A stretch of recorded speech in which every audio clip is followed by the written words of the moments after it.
बात कर रहे हैं वंदे मातरम। देखिए, वंदे मातरम भी एक ऐसा इशू है जो खामखा का तूल दिया गया है उसको। मेरी बातों को वायरल कर दिया गया है। मैंने अभी बीच में एक बात डाली थी कि जन मन गण जो है नेशनल एंथम, वो मेरे देश की नेशनल एंथम नहीं हो सकता। वो गाया गया था उस वक़्त जब जॉर्ज पंचम थे, या उस ज़माने में जब ब्रिटिश एम्पायर था, हम गुलाम थे। उस ज़माने में उनके शान में ये गाना लिखा गया था इमीडिएटली। जन मन गण अधिनायक जय है। अधिनायक कौन होता है? अधिनायक, अधिनायक जय है, भारत भाग्य विधाता। मतलब आप हमारे भारत के भाग्य विधाता हैं। पंजाब सिंध गुजरात मराठा, ये सब आपको यश कर रहे हैं, जय हो जय हो जय हो। ये मीनिंग अगर एक हिंदी जानने वाला भी अगर सोचेगा, तो अगर ये हमारे भारत माता के लिए है या अगर झंडे के लिए है, तो भारत माता और झंडा वो देश के भाग्य विधाता नहीं होती, हम उनको अपना प्रतीक मानते हैं। तो जो वंदे मातरम गाना जो है, जिसमें हम मातरम झुक के कहते हैं कि हे माँ, हम तुम्हें वंदना करते हैं, जन मन गण अधिनायक को छोड़िए, वंदे मातरम, सुजलाम सुफलाम मलयज शीतलाम, मातरम वंदे मातरम। मैं चाहता हूँ कि ये हमारे देश का नेशनल एंथम बन जाए। और इतने सालों से जो हमने हमने अंग्रेजियत भी झेली है। अंग्रेज़ चले गए लेकिन अंग्रेज़ी छोड़कर गए। आज भी हम अंग्रेज़ी में पढ़ना अपनी महत्ता समझते हैं। बाबू लोग अपने लोगों को ऑक्सफोर्ड भेजते हैं। अरे साहब, यहाँ पर नालंदा यूनिवर्सिटी थी, यहाँ पर पुराण है, वेद है, गुरुकुल है। 9 लाख गुरुकुल में से 7 लाख गुरुकुल जला दिए गए थे उस ज़माने में। सो ये एक अगर विदेशों ने किया है, तो हम हमारे देश के जो नेता हैं, हमारे देश के, ये क्यों आपस में लड़ते रहते हैं सर? उसको हटाओ, उसकी कुर्सी खींचो। 4.5 साल उसमें निकल जाते हैं, 6 महीने बचते हैं तो हाथ जोड़ के खड़े होते हैं, वोट फॉर अस, वोट करते हैं, हम मूर्ख बन के फिर वोट करते हैं, फिर वही 4.5 साल तक वो ऐसे खड़े रहेंगे और जनता ऐसी खड़ी रहेगी, मेरे को ये करना है, नहीं हो रहा है, हट जाओ, लाइन में हट जाओ, हट जाओ। अरे साहब, वो हमारे सेवक बनकर आते हैं, नेता बनकर, कभी लीडर, कभी भी हमारा राजा बनकर नहीं आते। मुझे ये थोड़ी शिकायत रही है कि क्यों नहीं हम अपने देश के युवाओं, अभी देखिए एक छोटी सी बात बन गई है, एक युवाओं की समस्या नीट को लेकर। कॉकरोच पार्टी, कॉकरोच ऐसी चीज़ है, जब घर में आती है तो हम उसको पकड़ के उठा के फाड़ फेंक देते हैं। किसी भी घर में, किसी भी वर्ल्ड में कहीं भी देखो, कॉकरोच को कभी सत्कार नहीं किया जाता। यहाँ हम लोगों ने कॉकरोच पार्टी को क्यों पनपने दिया, जिसका मकसद नीट पार्टी के प्रॉब्लम सॉल्व करने को नहीं है।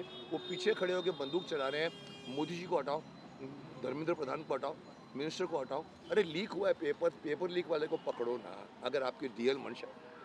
पॉलिटिकल बन जाता है, हर मसला पॉलिटिकल है। हमारी अपोजिशन पार्टी सिर्फ सिर्फ और सिर्फ पोजीशन करने के लिए, अपोजिशन करने के लिए अपोजिशन करती है। आप बोलोगे दिन है, मैं बोलोगे रात है, आप बोलोगे सुबह है, मैं बोलोगे रात है। क्यों? आप अपोजिशन में, ऐसा नहीं होता। देश के लिए सोचिए। वो देख लीजिए, वंदे मातरम देख लीजिए। वंदे मातरम का मैंने जैसे ही बात उठाई, लोगों ने कहा कि अरे मुकेश खन्ना ने तो बहुत एक विवाद खड़ा कर दिया। अरे कौन सा विवाद है? जागो, जब जागो तब सवेरा होता है। विपक्ष सिर्फ विपक्ष की भूमिका निभा रहा है। देखिए, अगर मैं इसको अगर मैं थोड़ा और रफ वर्ड्स में, अगर मैं थोड़ा और खुले वर्ड्स में बोलूँ, हमारे देश में कोई भी प्लान बनता है, एग्जीक्यूट होने में साल निकल जाते हैं। चाइना, जिसको हम लोग बहुत बहुत ही बुरा कहते हैं, मैं भी चाइना के अगेंस्ट हूँ कि चाइना हमारी ज़मीन हड़प रहा है। बट साहब, आप चाइना से सीखिए।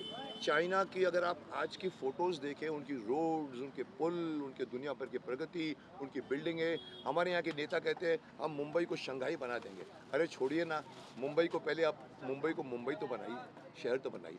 पॉलिटिशियंस, पक्ष ने जो पेश किया है उसको अपोजिशन करना, ये विपक्ष का काम है। चाइना में कोई विपक्ष नहीं है। लोग बोलते हैं, अगर क्या आप समझते हैं ये सीजेपी की, कॉकरोच पार्टी की, ये जो आंदोलन चाइना में हो सकता था? नहीं हो सकता था। अब आप बोलो वहाँ तानाशाह है। मैं भी कहूँगा कि तानाशाही लाइए साहब, एक ऑनेस्ट डंडा लाइए। जो आदमी देश के हित में नहीं है, बोलेगा बैठ। इतना हक दे दीजिए प्राइम मिनिस्टर को। मैं तो बोलता हूँ प्राइम मिनिस्टर को आप राजा बना दीजिए। आप उसको 5 साल के लिए चूज़ करते हैं, वो जीत कर आता है, आपका प्राइम मिनिस्टर है। वो बंगाल की सीएम बोलती है हम नहीं आने देगा, हम अंदर नहीं आने देगा। अरे आपके बाप की जगह है क्या? क्यों? क्योंकि वहाँ पर कांग्रेस की पार्टी, या वहाँ पर तृणमूल कांग्रेस है, बीजेपी नहीं है। अरे साहब, ये तो वही हो गया जो वल्लभ भाई पटेल के टाइम पे राजा राजा राजा राजा राजा राजा, उसने कहा बैठ जाओ बैठ जाओ बैठ जाओ बैठ जाओ, सार्वभौमिक राष्ट्र बनाए। कहाँ है आप? पंजाब अलग तूती बजा रहा है, केरला अलग तूती बजा रहा है, बंगाल अलग तूती बजा रहा है। साहब, क्योंकि वहाँ पर बीजेपी को मत नहीं मिले। ये सिस्टम गलत है। आप सिस्टम, मैं अपना सिस्टम दे रहा हूँ, मुझे मालूम है कोई समझेगा नहीं मेरी बात को, लेकिन आप भले तानाशाह मत बनो, लेकिन आप एक ऑनेस्ट डंडा लेकर आओ।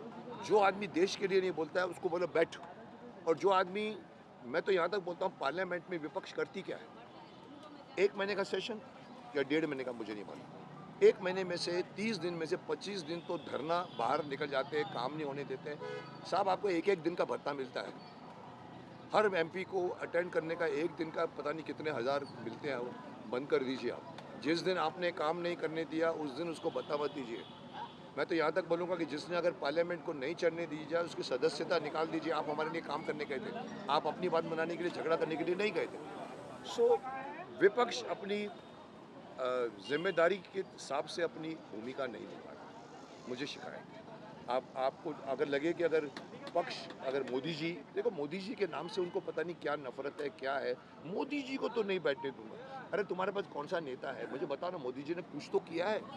आज कौन सा प्राइम मिनिस्टर, नेहरू जी से लेकर, आप इंदिरा गांधी से लेकर, राजीव गांधी से लेकर, सोनिया गांधी से लेकर, मनमोहन सिंह से लेकर, नरसिम्हा राव से लेकर, आज तक आप लिस्ट निकालो, कौन सा प्राइम मिनिस्टर ऐसा है जो बाहर गया हो और अमेरिका के प्रेसिडेंट बाइडेन ने उसको पीछे से ऐसे किया हो, टर्न किया हो, गले मिला हो? सर ये मान मिला है हिंदुस्तान को, कहीं ना कहीं आपको वो समझना पड़ेगा कि वो दे रहा है। बड़े उसमें उसमें कौन सी कमियां हैं, कमियों की बात कीजिए, और सब कुछ ही कमियां नहीं, आप हटा दीजिए उसको।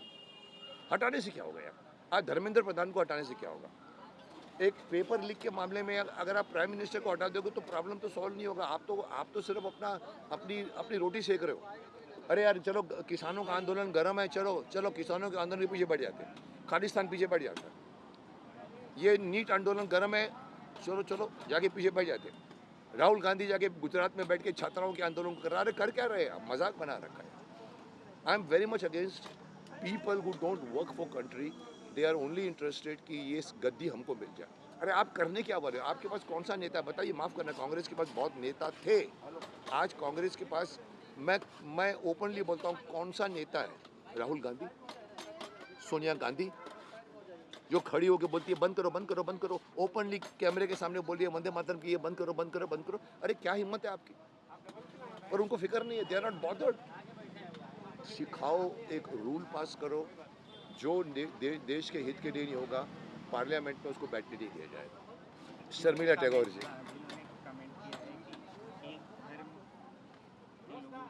एक धर्म को मानते हैं वो वंदे मातरम का 2 लाइन तो गा दो, दो संजय का बाद में नहीं गाओ। क्या बताया कारण?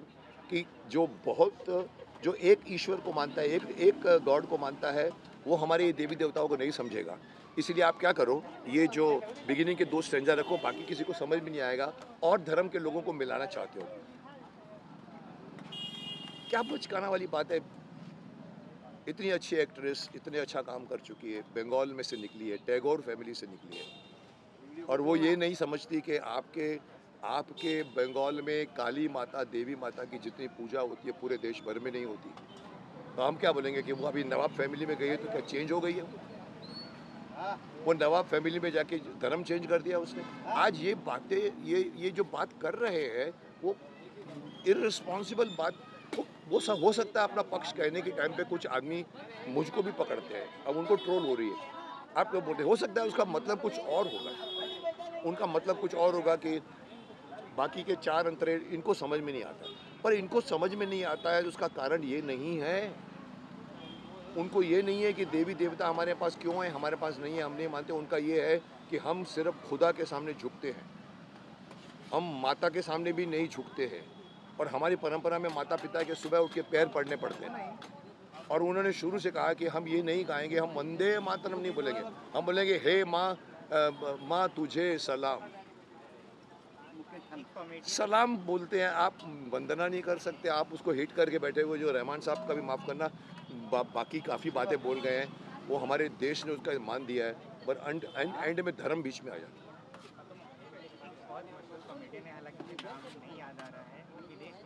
वीर दास नाम है उसका, उसको मैंने कहा था इसका नाम चेंज करके कायर दास कर दो। कैनेडी हॉल में जाके कहा था उसने, India has got to India, सुबह देवी की पूजा होती है, रात को रेप होता है। अरे पकड़ के मारना चाहिए उसको। मैंने कहा था, मैंने उस वक्त कहा था, जो मैंने अभी समय रैना के बारे में कहा है वो समय रैना के लिए नहीं था, मैंने उसके लिए कहा था। गधे पे बिठा के मुंह काला करके उसको देश भर में घुमाओ, बाहर की जाके मुल्क में जाकर हमारे देश के बारे में बोलते हो, जिसका खाते हो पीते हो, जिसने तुमको इतना बड़ा मान दिया है, वहाँ खड़े होकर बोलते हो मैं कैनेडी हॉल में आप लोगों के सामने बहुत अच्छा फील कर रहा हूँ, इतनी अच्छी क्राउड है, और फिर बात करता है साला मेरा देश ऐसा है। अरे मारना चाहिए। सब बैन किया, एमपी गवर्नमेंट ने थोड़ा टाइम बैन किया, बाद में फिर घूम रहा है, फिर वही बेहूदगी के अश्लीलता से भरे हुए आप डायलॉग्स बोलते हो, बिलो द बेल्ट बात करते हो। सो मैं, आप जो पूछ रहे हो जवाब मिल गया यार। क्या कपड़े कम पहनना, मैं पूछ रहा हूँ, महिला भी खड़ी है यहाँ पर, कपड़े कम पहनना क्या आपका अधिकार है? कपड़े कम कौन पहनता है? जिसके पास पैसे नहीं होते। एक ज़माने में हमारी कोई किसी के कपड़े फटे होते तो बोला कितना भिखारी है यार, इसके पास बेचारे में कपड़े नहीं है। आज साहब ब्रांडेड में फाड़ फाड़ के पहनते हैं। एक बार किसी ने मुझे कहा था सर ये फटा हुआ है, मैंने कहा ये मैं फाड़ता तुमको दिखता है, वो साला पैंट फटी पहनता तुमको माननी पड़ता। ये कम कपड़े पहनकर घूमना एक तरह की अश्लीलता है। हमारा समाज शुरू से इसको एक्सेप्ट नहीं करता। रामायण का इतिहास है, महाभारत का इतिहास है, हमारे यहाँ घूंघट होता है, साड़ियाँ होती है।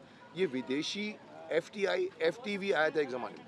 तो आज मुझे खुशी है सुप्रीम कोर्ट ने अभी एक छोटा सा एक फरमान किया है, जो भी बेहूदगी के कम कपड़े पहनकर जो भी लड़कियां घूमेंगी, हम उनका आधार कार्ड और ये कार्ड, उनको ये आधार कार्ड वगैरह मिलना मुश्किल हो जाए। लाओ दंड लाओ, डिस्करेज करो उनको।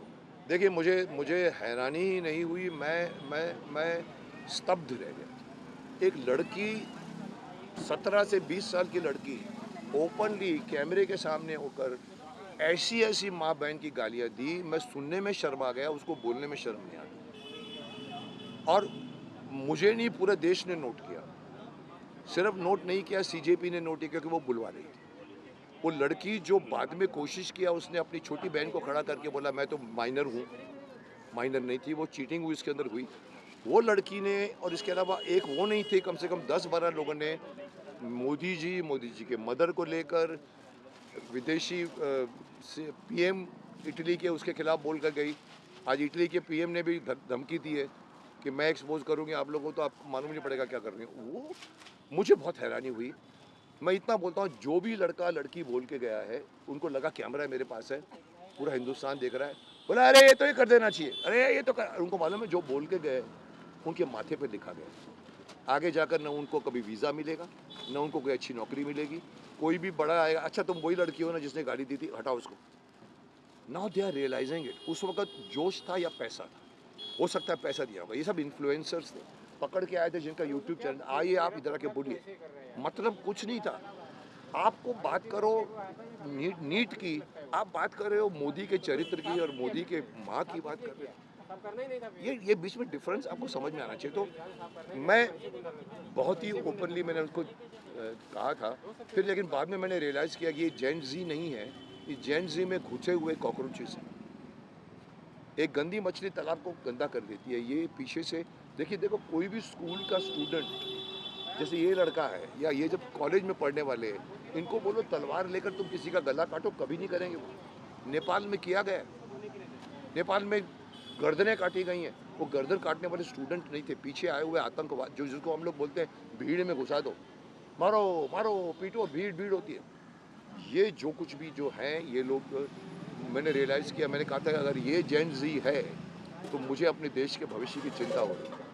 मोदी जी बोलते हैं 25 साल के बाद हमारा देश सबसे युवा होगा, अगर ये युवा होगा तो देश कहाँ जाएगा मुझे नहीं मालूम। बट बाद में मैंने अपना स्टेटमेंट वापस लिया कि ये जेन जी नहीं है, ये जेन जी के पीछे घुसे हुए गुंडे हैं।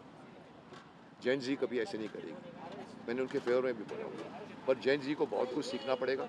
बड़ों की इज्जत करो, अपने आप को सब कुछ मत समझो, सर्वे सर्वम जी। धन्यवाद।